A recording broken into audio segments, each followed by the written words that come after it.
That's not what she just said. Could you come here?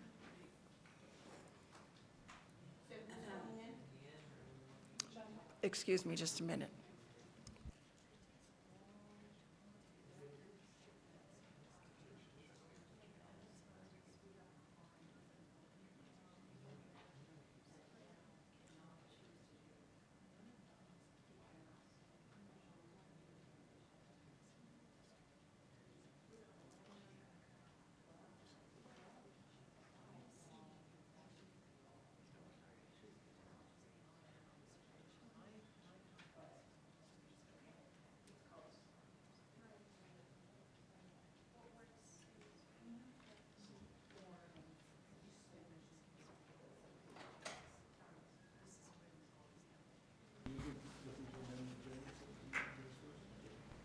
Let's first do our, I'd like to call this meeting to order. We have had some quorum challenges, which we have solved by asking Chantel Galloway, who can be with us only for a short time.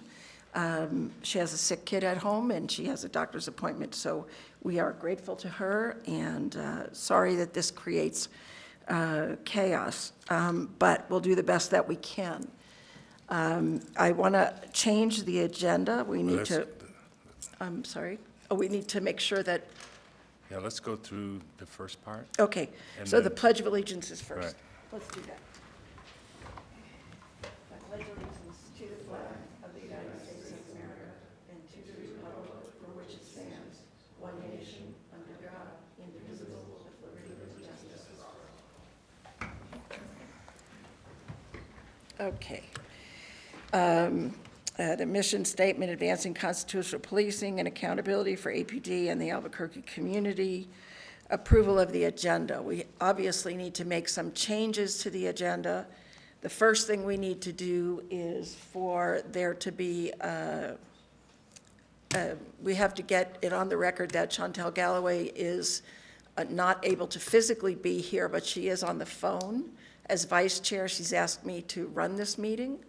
And so we need to put it on the record that Ms. Galloway is on the phone and creates the quorum that we require. Is that right, Ms. Gooch?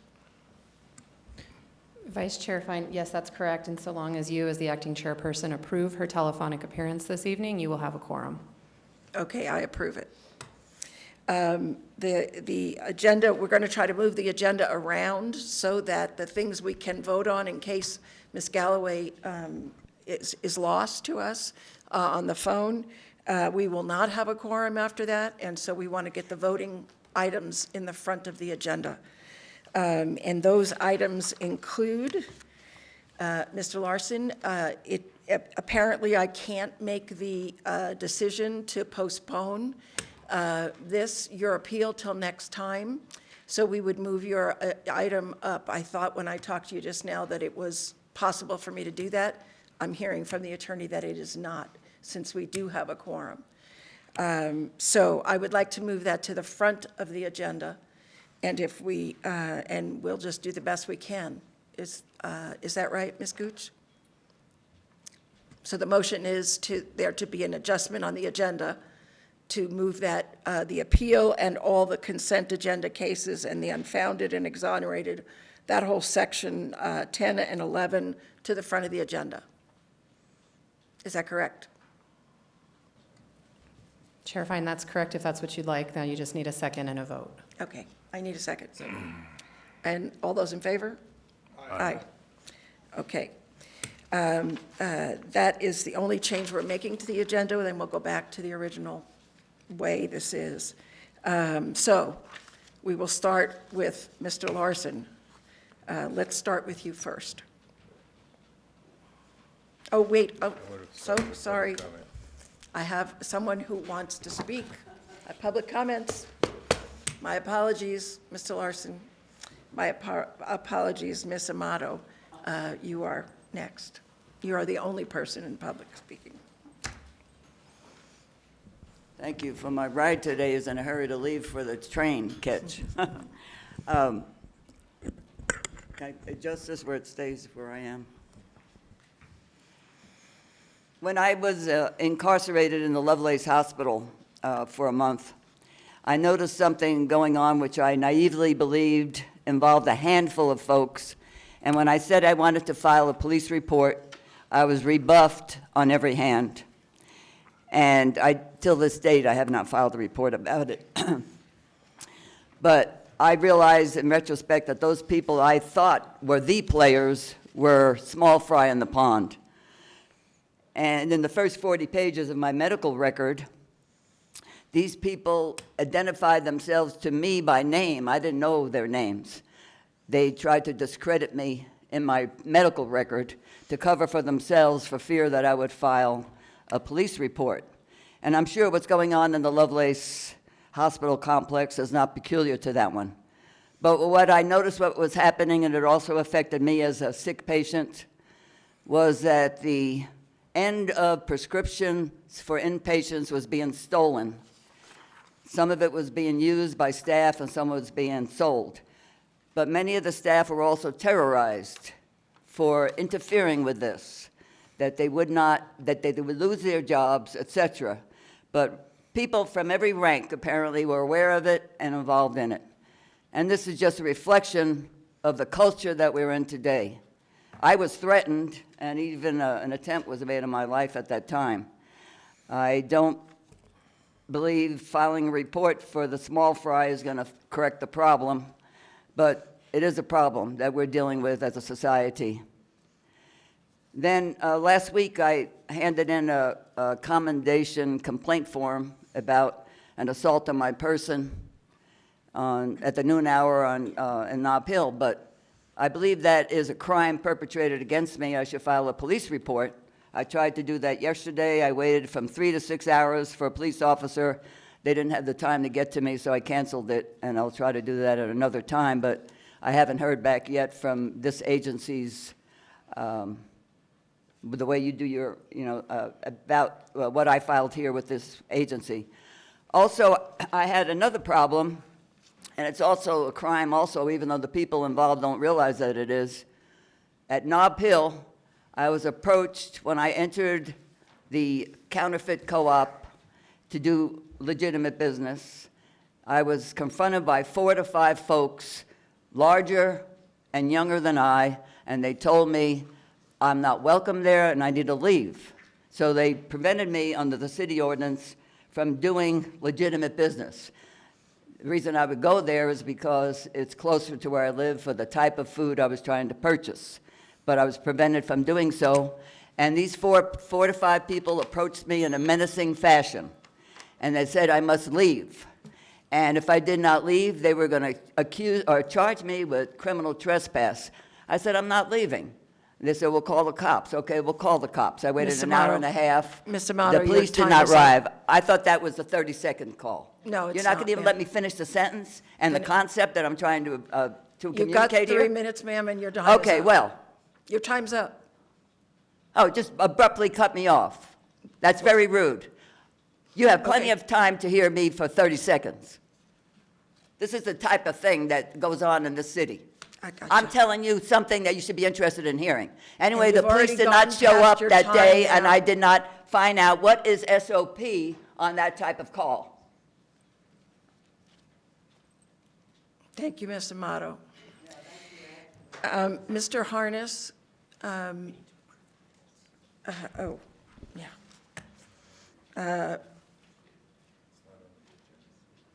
There is an omission, excuse me just a second, there's an omission on the agenda for the approval of the minutes. Do I have a motion to approve the minutes? I move we approve the minutes. Second? All those in favor? Aye. Okay, before we go into the appeal, Mr. Harness, I would like you to tell us what the rules are for an appeal, so that we all understand what the rules are up here. Here, you tell us what the deal is.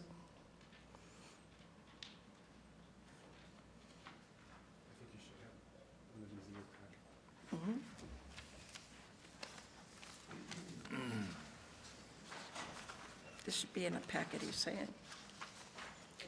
Are you prepared to do the timing on this? Thank you. Mr. Harness? Chair Fine, yes. As set out in your policies and procedures, time for a hearing on a request for reconsideration, 15 minutes for the complainant or representative, 5 minutes for the police officer if present, 10 minutes for APD, 10 minutes for the CPOA executive director or designee, and then 5 minutes for the complainant or representative. Okay, so we start with Mr. Larson in 15 minutes, correct? Is that correct, Chair Mr. Fine, Harness? that's correct. Okay, Katrina? Thank you, Chair Mr. Larson. Fine, members of the board, I'd like to ask for some clarification, if I might, as to what the reason that my request to have this postponed, because there's obviously 3 board members that are missing, and I don't know for sure how long the chair, who's on the phone, will be here, and if it will be limiting to the ability of you guys to go into closed session and discuss the outcome. I've also spoken with the APD representatives here and the city attorney, and they have no objection to it being postponed. I see nobody here from the APOA, so I would like to understand if it's a procedure, a policy, a law that you're not allowing me to do this, to postpone this. Please stop the clock so that this isn't part of the 15 minutes. Ms. Gooch? Chair Fine, the policies provide under reconsideration that complainants may submit a written request to delay a hearing on a request for reconsideration for up to 2 months. Failure to appear at a scheduled hearing or to request a delay in writing may result in the board acting on the request for reconsideration without further input from the complainant. May I ask if that's in the policies and procedures, or is it in the ordinance? That is the policies and procedures. I believe that you can waive the policies and procedures. It's in the policies and procedures that you can waive specific portions of it, and I don't have that with me. I wasn't anticipating this. Were I anticipating it, and I could then have provided you with a written notice, I would do it. If I had to do it right now, I could give you a written notice. But I believe that you can waive those procedures, and you can suspend them. Ms. Gooch? Chair Fine, the rules provide for suspension of rules. The policies and procedures, provide for suspension of the rules, and it says that these rules, including any of the policies and procedures, or any part thereof, may be temporarily suspended by a vote of 2/3 of the board members present.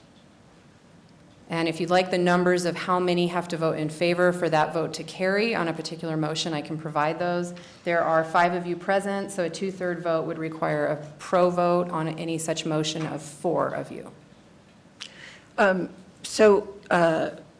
Let me see if I've got this straight. When I came over to you and said, do you want to do this? If I were you, I would want to delay this myself. But I was told that there is a quorum. And so that's why we moved it up, to make sure that there were 5 of us here to hear your appeal. The other thing I was told is that there is no guarantee that we'll have any more members here at the next meeting. There's no way to promise that. So all we can promise you is a quorum. Is that correct, ma'am? Chair Fine, that is correct. Okay, so that's the reason. Now, if there is a possibility, if somebody wants to make a motion that we suspend the rules so that we can accommodate Mr. Larson, I'd be happy to entertain that motion. Anybody? Apparently, I don't have it. Okay, I'll go ahead, and I think it's interesting that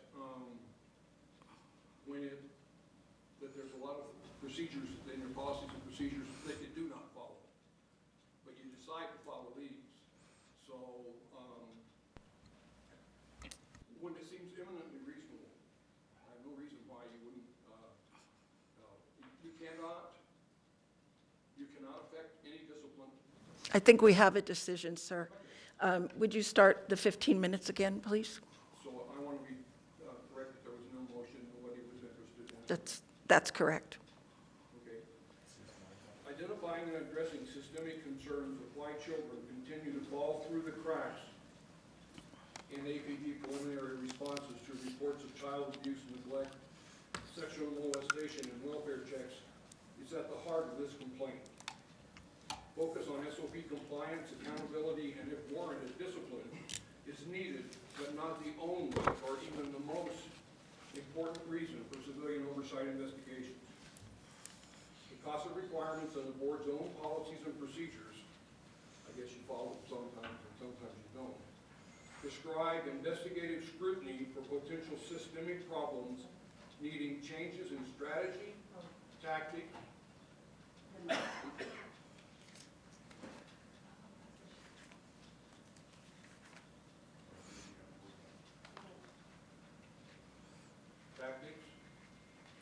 better? I can hear you.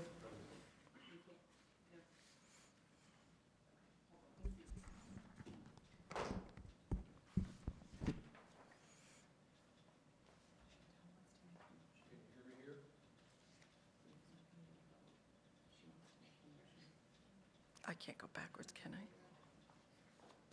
Go ahead.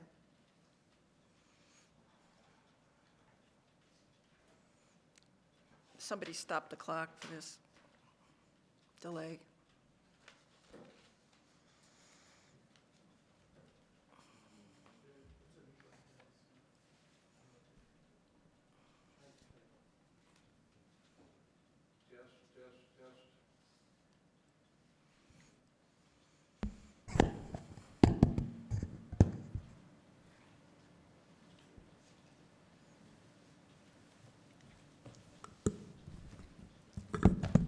Test.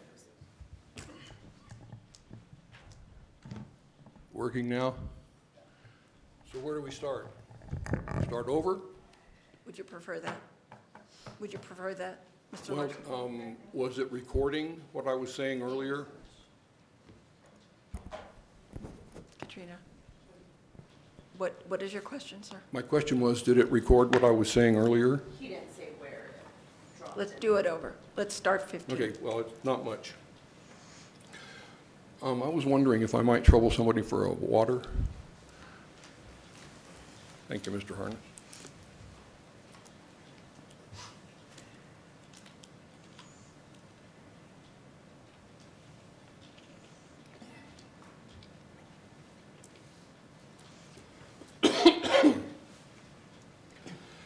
Identifying and addressing systemic concerns of why children continue to fall through the cracks in APD preliminary responses to reports of child abuse, neglect, sexual molestation, and welfare checks is at the heart of this complaint.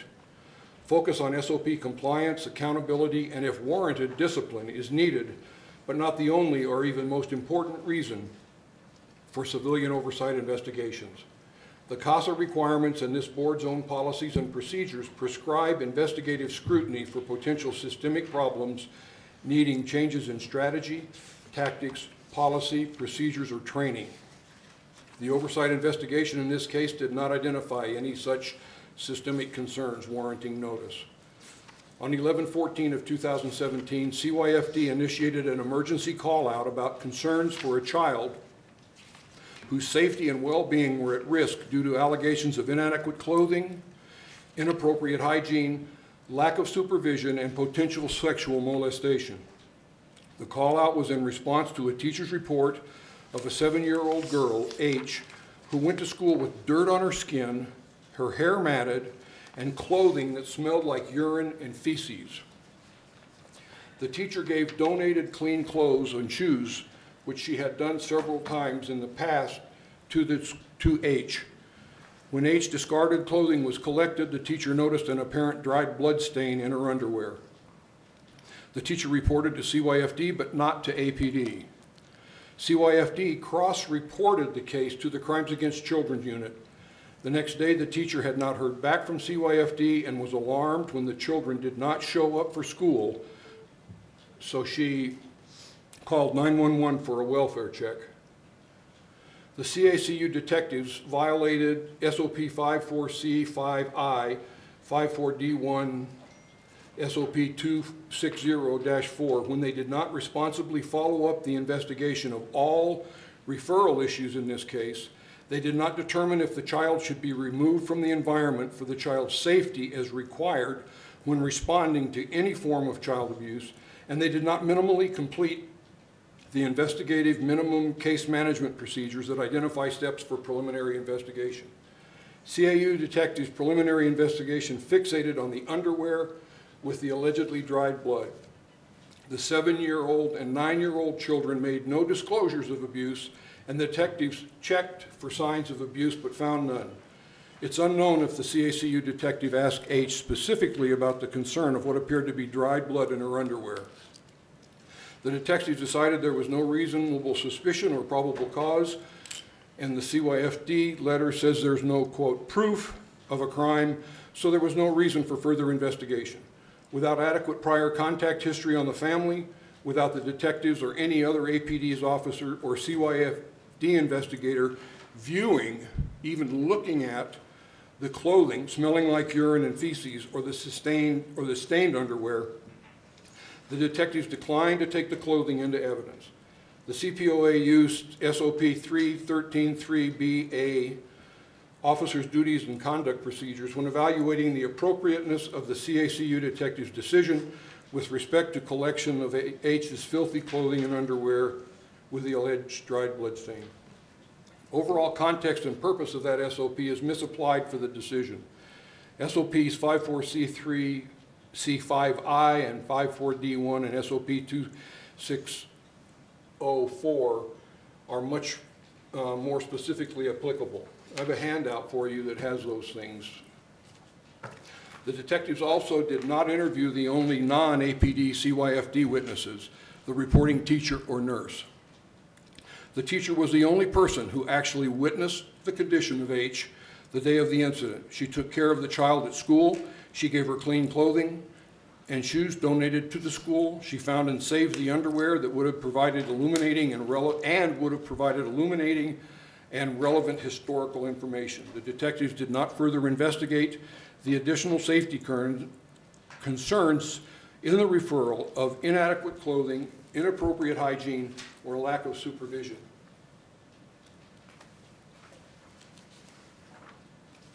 The CPOA investigation did not appropriately consider 54 or 260, but concluded by clear and convincing evidence that the alleged CACU conduct was unfounded, meaning it did not occur.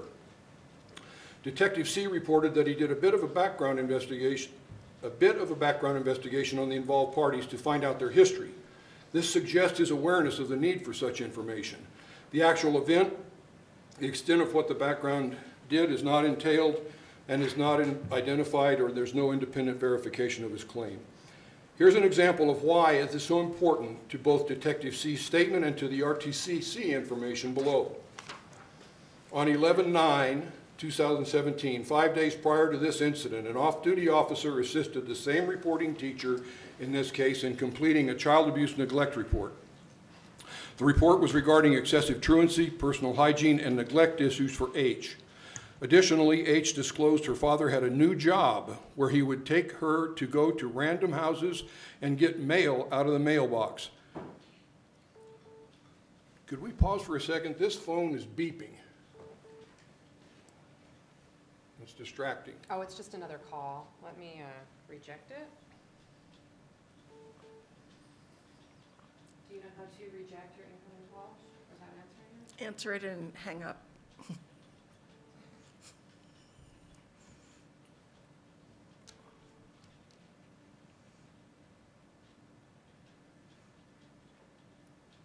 Sorry. Thank you.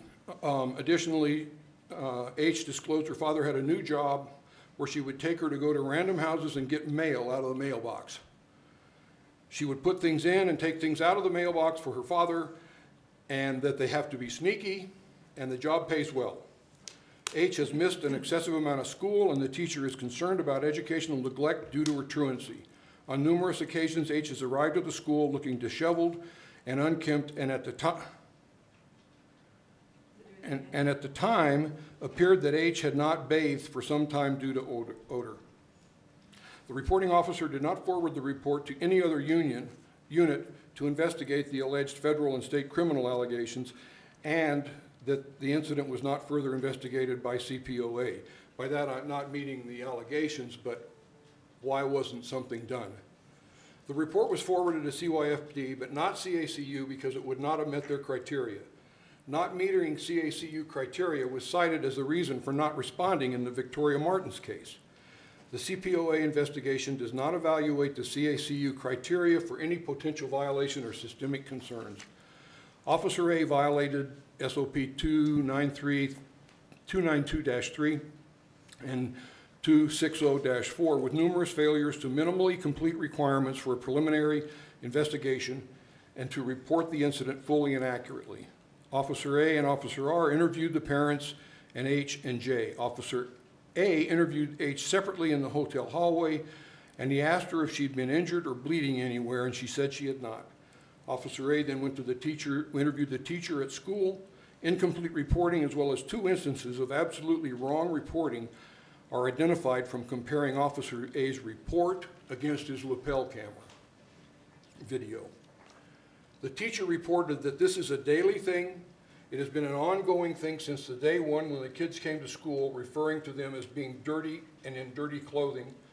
They are on the neglect spectrum to the extreme. Kids say their parents sell the clean clothing provided by school. They don't come to school on Wednesdays, and that's not authorized. The counselor or somebody from the school was on the phone with either CYFD or APD, she was not sure, but told the counselor that H needs to stay, don't let her leave. But H was able to leave with her mother. Officer A did not explore or document any of the incidents the teacher reported of continuing serious physical neglect. Officer A said, I don't need to see that. He never even looked at the sack with the clothing the teacher placed on the floor next to him. Officer A did not further investigate the other child safety concerns, inadequate clothing, inappropriate hygiene, and lack of supervision cited in the CYFD referral. He wrote that a staff member at the school noticed blood in H's underwear yesterday after she had had an accident at school. H denied to him that she had been hurt or bleeding anywhere when he questioned her at the hotel, and investigation or videos did not identify an accident at school yesterday as the source of blood. He also falsely reports that the 7-year-old went to the restroom in her pants, and the teacher immediately corrects him when he said it by saying, no, she came to school like that. His conclusions that there was no indication of the child was being abused in any way by her parents is inaccurate, misleading, and evidence of his diminution of events in his report and neglecting to report relevant witness statements and in violation of the reporting SOPs. SOP 114.4B5 is not identified in the investigation, but states officers will not commit any act that constitutes a violation of the rules, regulations, directives, or orders of the department. The allegation that the RTCC did not follow existing procedural orders is a critical failure in this complaint. The alleged RTCC failure to follow 1602 and access the CACU case management system for juvenile calls was part of the complaint that is completely overlooked in the CPOA report. The RTC failed to follow 1702, requiring utilization of the LE portal at CYFD in all calls which juveniles have been injured, neglected, or there is a history of violence or a juvenile call originated from school. According to the CPOA, at the time of this incident, the RTCC and the officers did not have access to the CYFD portal, so the RTC procedures could not be followed. The IA investigator was apparently under the same impression of RTC personnel not having access to the LE portal, and in the end notes I have a documentation of his paragraph. The CYFD trained and granted access to the LE portal to the RTCC operators and 2 CACU liaison persons in May of 2017. Several months before this incident. The former director of the RTCC provided copies of the 2 orders and later again confirmed the RTCC had access to the portal and other databases for historical information on the dates of this incident. The CPOA, as late as April 26 of this year, did not have copies of those procedural orders. Despite the CPOA investigation being sent back twice with requests for additional investigation, on the RTCC, there was no investigation conducted as necessary to reach reliable and complete findings, and no consideration of all relevant evidence, including circumstantial, direct, and physical evidence as required in the CASA. There remains no acknowledgement of the RTCC complaint in any of your public documents. APD recognized that they needed rapid correction of the two central and unfortunate law enforcement practices in this complaint. To APD's credit, on June 6, 2018, Chief Geyer issued 2 special orders with initial and immediate corrective actions. Special Order 1871 immediately requires all officers encountering allegations of child abuse or neglect on any call for service or field interaction will contact the RTCC and request a query for information through both the CACU case management system and the CYFD law enforcement portal. This expands the checking of RTCC to include all officers, but does not mention detectives. Special Order 1871 states that regardless of whether the incident is considered a crime scene or a crime is reported, the officer will nonetheless collect all items of possible evidentiary value presented to the officer by any person or observed or collected by the officers on scene.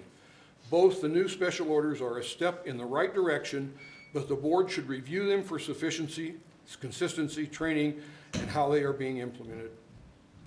The CPOA was not aware of these special orders until early February 2019. They and 2 other special orders are listed as recommendations in the final letter, but are not supported by any specific written findings or discussion of the board in support of the proposed policies. My only complaint was mailed to the CPOA on 5/29/18. It was forwarded to the investigator that day with the instruction to attach it to the complaint you are already working. This clearly affirms the existence of a complaint on this subject prior to mine. The first sentence of the approved CPOA letter says we received complaints filed by you on May 25th and on May 29th. I've called this factual error to the board and CPOA's attention several times to no avail, and it has been verified to me that I only filed 1 complaint. This is not a trivial issue. The complaint upon which the investigator was already working may be associated with the CPOA's similar refusal to explain why the 2-day incident of my complaint was expanded into an investigation covering January 2012 through May 2018, 6.5 years. The lack of breadth and depth of the investigation into my complaint is directly related to the 6.5-year investigation. The CPOA complaint, the teacher, and the nurse were not interviewed by the CPOA, and as pointed out in the CASA Monitor's IMR 9 report, if known witnesses are not interviewed, it should be explained in writing why they were not interviewed, which was not done. I have about 6 more seconds. The amount of work in the expanded investigation required a request for a time waiver from the APOA, which they denied. Consequently, the investigation fails to meet the needs of the community, which seeks answers as to where the system failed in the children in this case. The reliability of the CPOA investigation and confidence in its outcome cannot be found in the current state of the record. Acknowledging any additional sustained findings is necessary, but definitely not sufficient.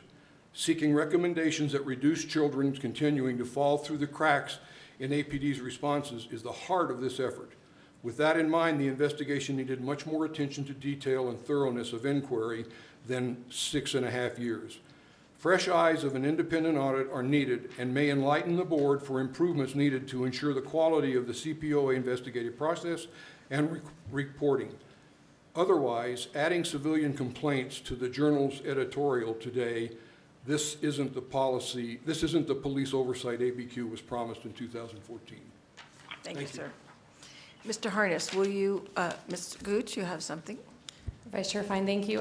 During Mr. Larson's presentation, Ms. St. John became available and is on the phone. I believe that she can hear me. Ms. St. John, can you hear us? Yes, I can hear you. Okay, so with that, I just wanted to bring that to the board's attention, that Ms. St. John is on the phone and is here. I did not want to interrupt Mr. Larson's presentation to do that. So if it is permissible to allow Ms. St. John to appear on the phone, that's something that you, It as the is chair, indeed. can vote or decide. Thank you. It is indeed. That's not a problem. Mr. Harness, the next part of this process is what? And how much time is allotted to it?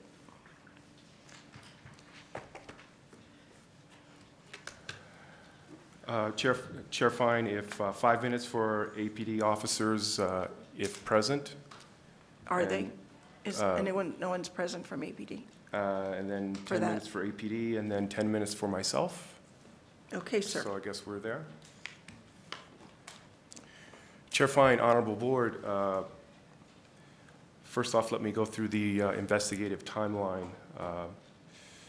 This investigation was initiated on 6/8 of 18. On 8/13 of 18, by board vote, we sent a letter to the APOA attorney and APOA president requesting a time waiver. On 11 of October of 18, the board voted to send the case back to CRC. The case was at CRC on 10/30 of 18. CRC sent it to the full board, and then on 11/8 of 18, the board voted to send it back to CRC once again. On the 27th of November of 2018, CRC placed it on the consent agenda. And then on the 13th of December of 2018, the board sent it back for further investigation. Contrary to Mr. Larson's assertion, it was only sent back once for further investigation. Twice it was sent back to CRC for questions. The board accepted the findings of the CPOA on the 16th of July of 2019. Notice of appeal was sent to APD on 16th of September of 2019, and Mr. Larson received his notice of appeal on the 27th of September. This appeal is calling into question the board's findings and recommendations. In my time for presentation, I will not be able to go line by line to refute his presentation or his 11-page document that he used to request this hearing. You will recall the unusual circumstances regarding this investigation to include the fact that Internal Affairs conducted a simultaneous investigation, I-3318.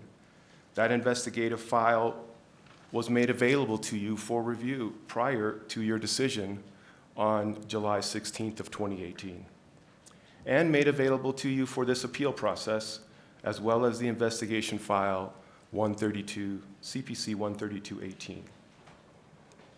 The evidence you seek to render your decision today is contained in those files.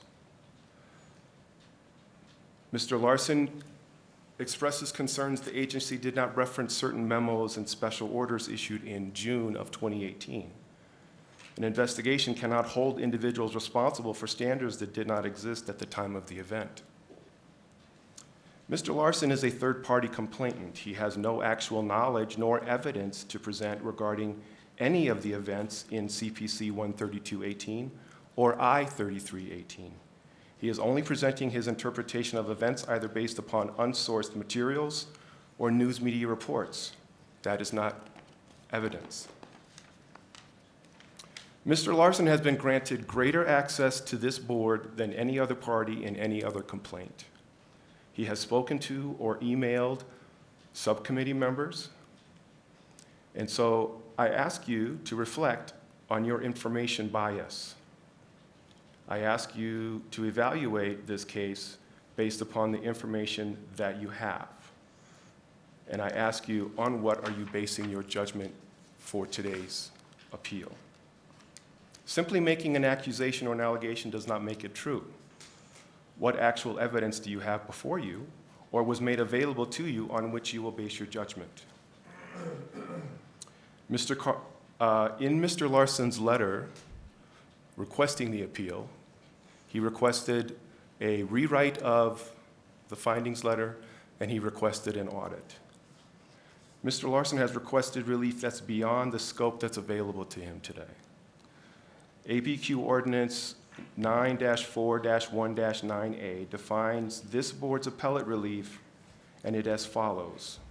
Upon close of the hearing, the board may modify or change the findings letter and/or recommendations of the public letter and make further recommendations to the chief of police regarding the findings and/or recommendations and any discipline imposed by the chief or proposed by the chief of police. The board's policies and procedures provide the same relief defined in Article 5, Paragraph 8. As you deliberate the merits of this appeal, please reflect on your knowledge of this investigation. Reflect on what is fair to all the parties in this case. A true reflection can only lead to one conclusion, that Mr. Larson's appeal must be denied. I have some questions. One of the things that Mr. Larson claims is that which is an appeal criteria, is that the SOPs that are applicable, in his opinion, are different from the ones that you used. I'm interested in knowing from you whether you concur with that, or if you haven't had any opportunity to look at the things he suggested and how you evaluate that information. Chair Fine, I did not evaluate Mr. Larson's conclusions regarding the application of particular policies as it relates to our interpretation of the investigation. Okay. I have, does anybody else have any questions? I have one other question, and that is that would you explain to the community the difference and how unusual it is for us to have an IA report being done and a civilian complaint being filed at the same time, and what challenges that presents to the staff? Chair Fine, this case had many unusual circumstances. There was originally an agreement between APD and the CPOA that the CPOA would do the entire investigation. And then for some unknown reason, we were informed that Internal Affairs was going to conduct their own investigation.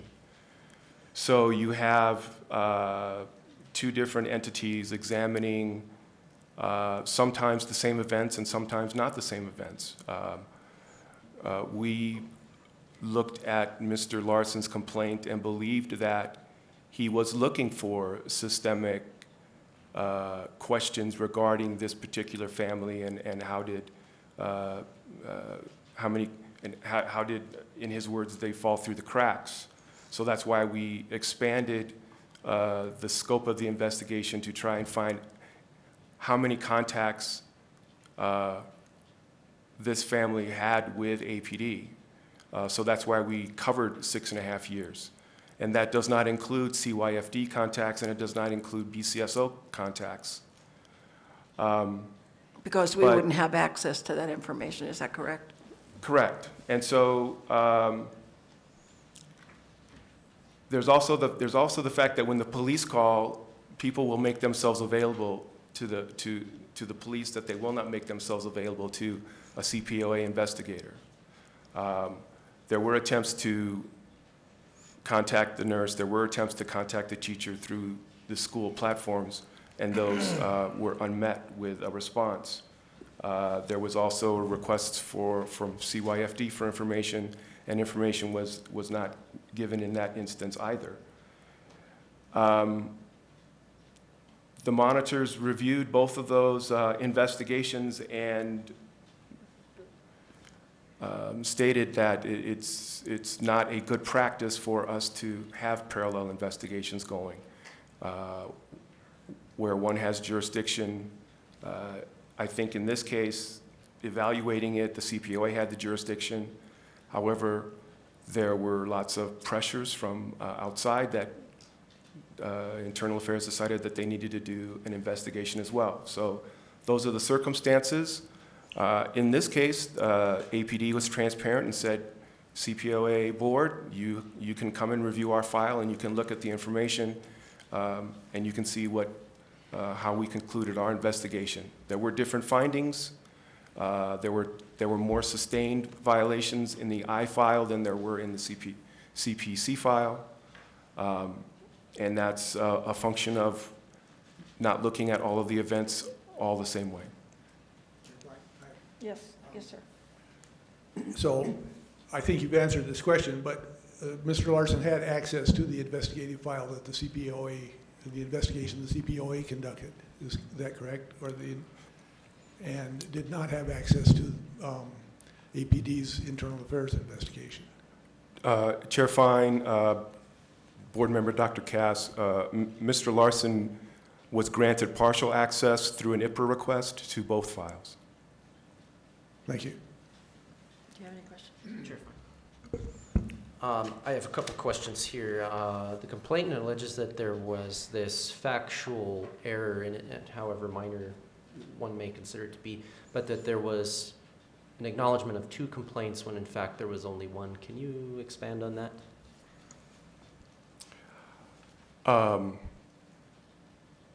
Chair Fine, Member Olivas, no, I didn't look at it. To me, I didn't find it to be germane to the appeal at this point. That was the interpretation of the investigator who opened the file.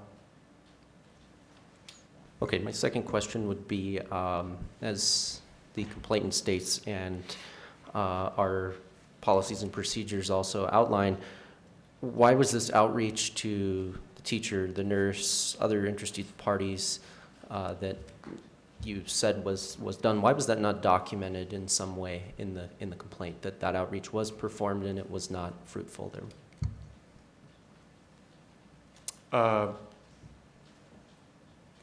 It could well be in the Chair, full file. Chair Fine, Member Olivas, I don't know why those 2 sentences weren't added to I don't know that they're not, well, no, let me back up. They may well be in the investigative file. They were not in the findings letter.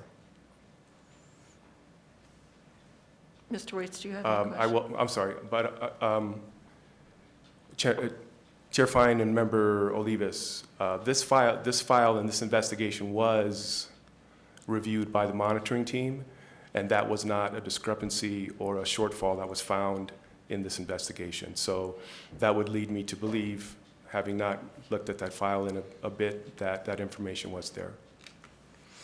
I believe that another point that's germane to what we've heard here tonight is the piece about the RTCC. And I know you've discussed this at this board meeting before, Mr. Harness, but though there was perhaps an agreement, it's my understanding that the RTCC piece was not functioning, even though at the time of the incident, it was not functioning. And that's why there were problems relative to that. I want you to address that if you have anything to add to that. And then the second thing is, I think it's admirable that you did 6.5 years worth of investigation by your staff on this particular family, and you've enlightened us already about the challenges that are posed by that. That challenge, one of those challenges being specifically that the family was at different addresses, and a lot of the ways things were searched were difficult to find. And in fact, it led to a change in how RTCC does those kinds of things. So I think we've learned a lot relative to that, and you have reported on this in the past. I just want to give you an opportunity to speak to those 2 things if you're interested in doing so. Chair Fine, I think I'll just let my previous comments stand as to the complications that the RTCC faced with this particular family, and the steps that the department has already taken to correct those. Okay. Mr. Waits, you don't have anything? Rita? Chantel's on this phone now, Okay. so I think she has a question. Chantel, do you have a question? I'm sorry, you guys. I've got a crying kiddo. Is it okay? Yeah, Go ahead. You can hear me? Okay. Director Hargis, I think that you just mentioned as part of your thing, your report back on that, that APD was working off of different information than you all had. I'm sorry, I'm hearing an echo of myself. I thought the agreement between APD and the CPOA was that you guys were going to be working off of the exact same set of facts and drawing your conclusions from the exact same set of facts. What happened there?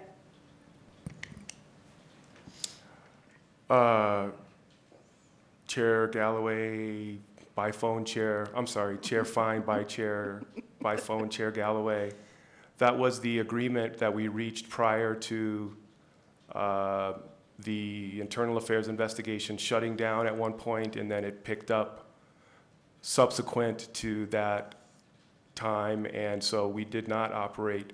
We operated 2 independent investigations. We did not operate off of the same information to reach our facts. We had days when officers were coming from internal affairs to our office for interviews for the same case, and the reverse, where officers were leaving our agency and going to internal affairs for their interviews there. That agreement to operate on all of the same information fell apart when APD commenced its internal affairs investigation a second time. Hence the reason why you don't do 2 investigations at the same time. Mr. Harness? That's the rationale. Chair Fine, that's one of many reasons, One certainly. of many reasons. Just to be clear for the record, I want to make sure that people understand that when we get a civilian complaint, we're the ones doing the investigation on that. When we get cases that are from the department, and those would include serious use of force and officer-involved shootings, we are reviewing their investigation. We are not investigating those ourselves. And so our purpose in that, in reviewing IA investigations, is to make sure and to be able to assure the public that the investigation was complete, and that it was fairly done, and that it related to the right SOPs and all of that. And so when we review an IA report, it is for that purpose, not to do our own investigation. I think it's important, because it got confused here, that we're clear about what the process is when we do review IA reports. Ms. Galloway, are you satisfied with your answer? Do you have any more questions? No, that's it. And I'm sorry, I'm going to have to bow out of this now. I apologize. Thank you, guys. Okay.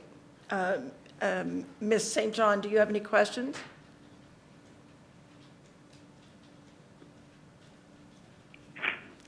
Valerie?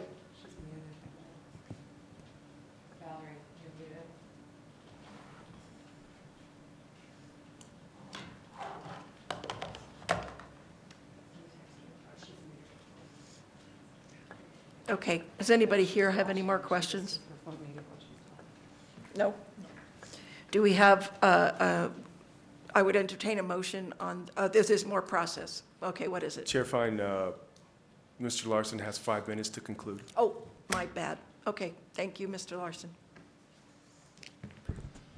Chair Fine, members of the board, this is a third-party complaint. I haven't read anything in the CASA or the city ordinance that says anything about it or prohibits it or that it is a derogatory thing. It wasn't based on just casual observation, personal opinion, and hallway talk. It was based upon IPRAs that I filed that included about 1,082 pages of the city's IA investigation. I have a procedural question for you here. The chair has bowed out, so, and member St. John was not party to the whole presentation. So how are you now, without a quorum that has heard the whole presentation, going to make a decision? We did And I have don't know 5 that she's even people. on the phone. We did have 5 people and a quorum But listening she's to your not whole going to be here for the presentation. discussion of your decision of whether or not this hearing, the Hold on a findings. second. I hear your question. I think she just said she had to bow out. She was sorry. That was Ms. Galloway. Can you hear us, Valerie? Valerie? Can you hear us, Valerie? While this is going on, I would like to add that I still don't know, from all your conversations and all the reports, whether or not you found out if the RTC officers had access to the CYFD portal, which I think they did, and if they called. Still don't know.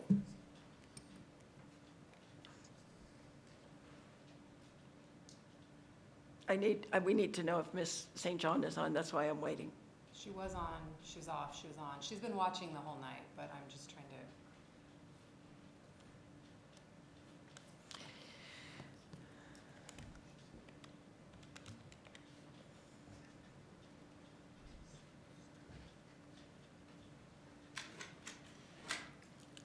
Rest assured, I don't want to go through this again, but I am questioning the legality of you guys going and making a decision now.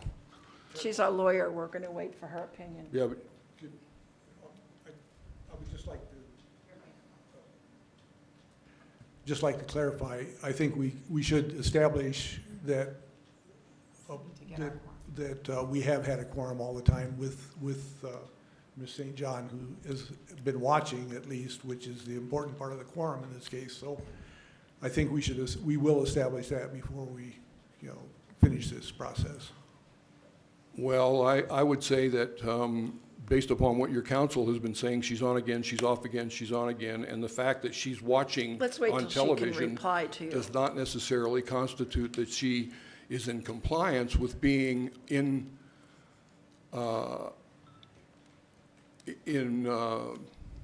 telephone contact as far as making a decision in this meeting. We're going to wait until Ms. Gooch is off Fine, the phone. I agree.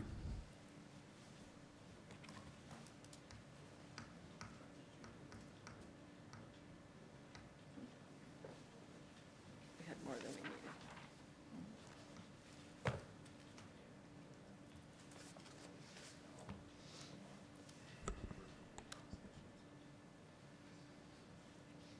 But he's saying that as you deliberate for this, then we have to go into closed session. I'm sorry? Oh, okay.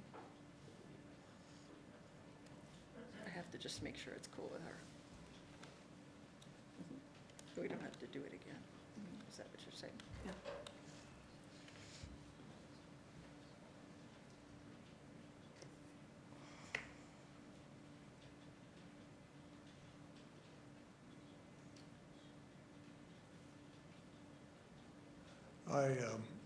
Chair Fine, I would like to move that we recess for 5 minutes until this gets straightened out.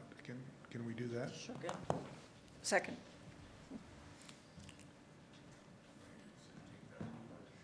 You want to wait? No. Well, I would suggest we don't need to go anywhere. We just need to sort of formally suspend this until we get confirmation that we have a quorum. Dr. Cass, do you want to lay it on the table? Okay. One of the things we're talking about is it possible for us to postpone the deliberation? Is that possible, so that we can get on with our agenda? But we need Ms. Gooch. Can you do this phone thing so she can talk to us? Can you do this? Because I'm trying to.